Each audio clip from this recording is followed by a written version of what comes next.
Before he became the shadow of a queen, Jorah Mormont was a disgraced knight, the son of Jorah Mormont, Lord Commander of the Night's Watch, born on Bear Island, raised with honor, expected to carry his house with pride. But love was his weakness from the beginning. He married a woman who desired luxury, gold, power, status. To satisfy her, Jorah made a fatal mistake. He sold poachers into slavery, a crime punishable by death in the Seven Kingdoms. Ned Stark passed judgment. Jorah did not fight. He fled, exiled from his homeland, stripped of his honor, shamed before his family. From that moment on, Jorah Mormont became a man without a home, a knight without a banner, a warrior searching for something to believe in again. And he would find it in a young girl across the narrow sea, a girl with silver hair and dragons in her blood.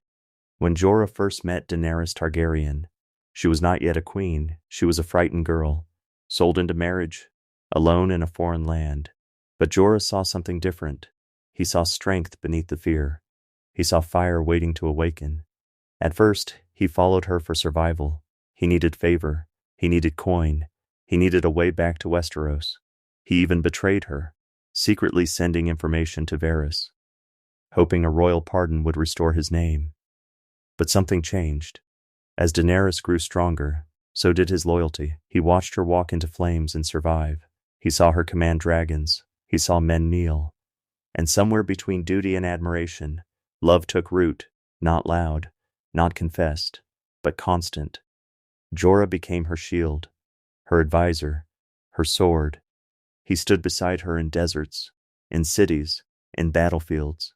While others followed her out of ambition, Jorah followed her out of devotion. But devotion is dangerous when it is not returned. And Jorah was falling in love with a queen who would never see him that way. Trust is fragile. And when Daenerys discovered the truth, everything changed. The letters, the reports, the secrets sent across the sea. Jorah had betrayed her, not out of hatred, not out of ambition, but out of desperation. He wanted redemption. He wanted his home back. He wanted to be forgiven by a kingdom that had cast him aside. But Daenerys did not see desperation. She saw betrayal. The man who had stood at her side, the knight who had sworn loyalty, the one who called her Khaleesi, he had been lying. When she confronted him, Jorah did not deny it. He did not beg. He did not defend himself. He simply looked at her, as if losing her mattered more than losing everything else. And she exiled him. Again. The second exile hurt more than the first, because this time, he was not losing a homeland. He was losing her. And for Jorah Mormont, that was worse than death. Exile did not break Jorah, but greyscale nearly did. In the ruins of Valyria, he saved Tyrion Lannister from stone men, but in doing so, he doomed himself. The disease spread across his skin, turning flesh to stone, slow, unforgiving, fatal. Most men would have accepted death. Jorah did not, because he still had something to fight for, her. He searched for a cure across cities, across continents, across hope, until finally, at the Citadel, Samwell Tarly did the impossible. He cured him, stripped away the stone, the infection, the curse. But something else remained, his devotion. The moment Jorah returned to Daenerys, he did not ask for forgiveness. He did not demand trust.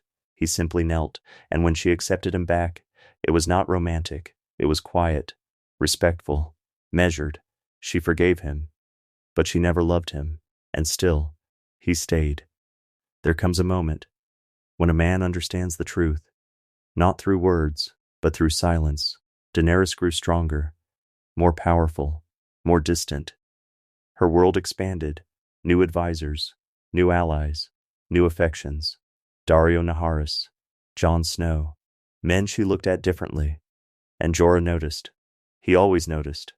The way her voice softened, the way her eyes changed, the way she smiled. None of it was ever for him.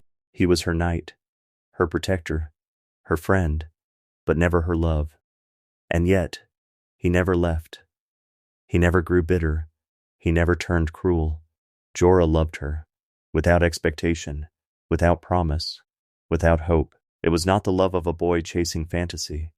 It was the love of a man who had already lost everything once and chose to give everything again, even knowing it would never be returned. The long night came without mercy. Winterfell was drowning in darkness. Screams filled the air. The dead moved like a storm.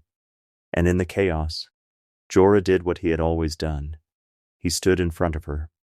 Daenerys fought with fire above, but when Drogon landed, the dead surrounded them.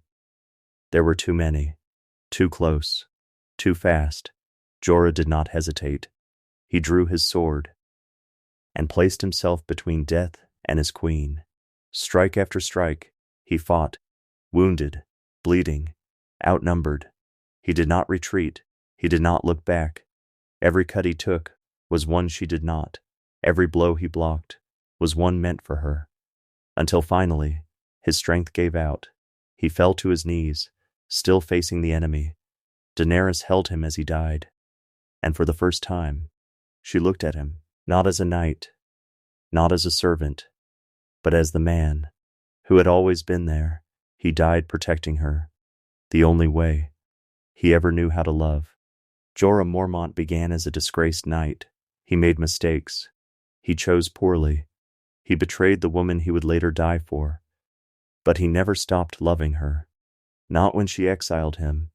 Not when she rejected him. Not when she looked at other men the way he wished she would look at him. He asked for nothing in return. No crown, no promise, no future, only the chance to stand at her side. In the end, he did not win her heart. He did not change her destiny. But he proved something rare in Westeros: loyalty without reward, love without possession, devotion without expectation. So tell me, was Jorah Mormont a fool? Or was he the most loyal man in Westeros? Comment below and subscribe to True Love Chapter for more stories of love, loyalty, and legend. Because in this world, even the strongest warriors fall for someone